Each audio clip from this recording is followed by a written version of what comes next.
Despite early success with the W14 and a season-opening podium finish, Mercedes argues that significant upgrades to its Formula One car are still required. The B-spec Mercedes W14, which will have a complete redesign of the now famous zero-sidepods, is expected to receive these changes. Will this update be enough to re-establish Mercedes as a title contender? Let's get started. Lewis Hamilton's second-place finish in the Australian Grand Prix capped off a more competitive weekend for Mercedes, which started the season on the back foot and almost wrote off their car design after qualifying at the first race. Mercedes team boss Toto Wolff noted at the time that sticking to the notion that began slowly and improved last year didn't work out, and that we will embark on new roads inside the group. As a result, when Mercedes defeated Aston Martin for the first time in 2023 in Melbourne, with Hamilton finishing second to Fernando Alonso, it raised some questions about whether the Mercedes W14 was as bad as it was made out to be, and whether the team should stick with this vehicle design after all. Mercedes will not be lured in that easily. Its improved performance in Melbourne was neither the result of a significant improvement or a magical change to the current car that suddenly unlocks significant speed, despite the fact that it was run in a favorable setup window.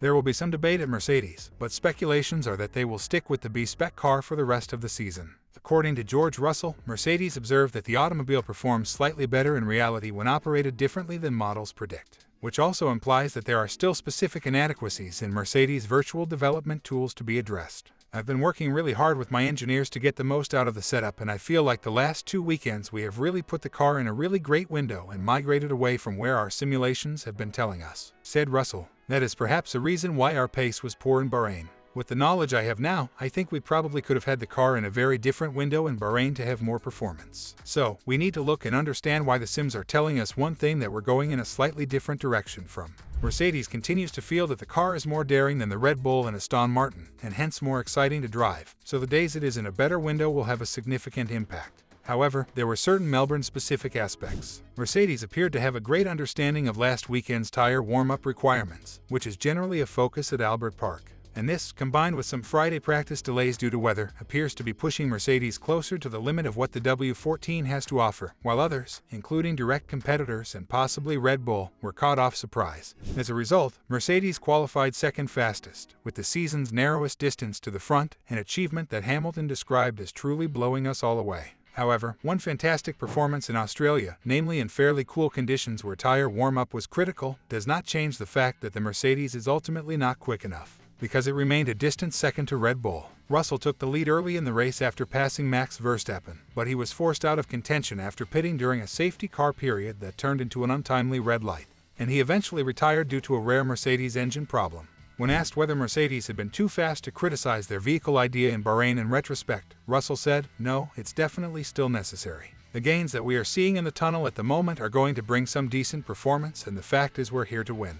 We're not here just to be the best of the rest or to be half a second behind Red Bull. Our fights with Red Bull, we may have been quicker than Ferrari and Aston Martin this weekend, but we are still clearly a long way off where we want to be." Verstappen overcame a disastrous first lap that put him behind both Mercedes to win his second race of the season in Melbourne. Despite the fact that Russell was moved out of the way for him, Verstappen was still trailing Hamilton at the first restart. However, Verstappen came sailing by with ease in the latest display of the mind-boggling straight-line speed advantage. And Verstappen then often lapped significantly faster than his opponents whenever he wanted to establish a lead, in Hamilton's words. This validated the post-qualifying discussion in which Russell emphasized the need for upgrades, and Hamilton stressed that only when the car is right can Mercedes consider fighting for wins. It only reinforces the impression that sticking with its chosen car concept would mean a massive amount of ineffective flip-flopping. "We made a good step forward this weekend on single lap and on race pace," was Wolff's verdict. "Is this where our baseline needs to be? I'm not sure. We maximized what we have. It was good to see that we are racing Ferrari and Aston Martin. We just need to consolidate that. And the more we learn about the car and bring the upgrade packages, hopefully we can challenge the leaders more." After finishing second in the Australian Grand Prix with a car he is still unclear about, Lewis Hamilton feels Mercedes can close the gap on Red Bull shortly. The upgraded Mercedes W14, which is due to arrive at Imola, will be the turning moment in Mercedes' season. Until then, they must maximize their points to close the gap with Aston Martin and Red Bull. Despite the fact that Verstappen swiftly passed him with DRS, Hamilton held off Fernando Alonso for second place and believes it is a significant achievement for Mercedes given the amount of input his vehicle affords him. "I still feel uncomfortable in the car though, I don't feel connected to it," Hamilton said. "So I'm driving as best I can with that disconnect, and I'm working as hard as I can to try and create that connection, but I think it's a long project." But still, considering we've been down on performance, we're clearly down on end of straight pace compared to the Red Bull, for us to be fighting with Aston, it's just amazing at this point of the season. We've just got to keep on fighting. A big thank you to all the people back at the factory, let's keep pushing. We can close that gap, it's going to be tough but not impossible. It's really unlucky for George today. We've got to look into it on our side because our reliability has generally been really good, so that's really unfortunate. But otherwise, to get those points is really amazing today. I definitely didn't expect to be second, so I'm super grateful for it.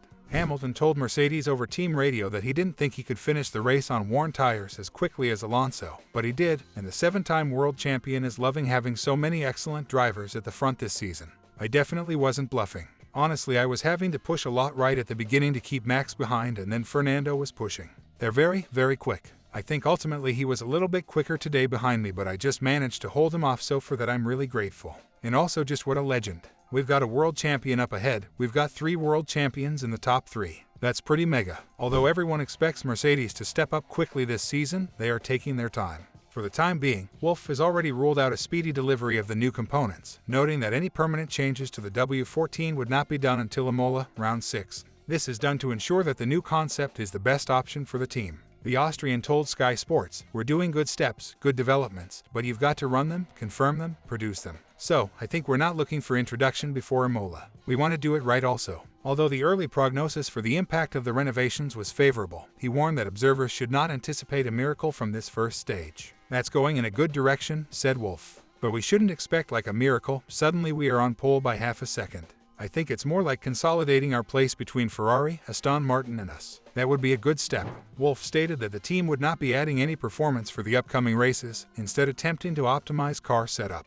This means they'll only have 2 races left with a car that appears to have its own will at times. It will be interesting to see how the drivers interact with the B-spec car once it arrives at Imola. Do you believe the new car will make a significant difference? Will this propel Mercedes back to the top? Will they have to make up for lost time? Let us know what you think in the comments section below. And tell us what you think about the teammate rivalry between Lewis and George, who is currently 3-0 in qualifying.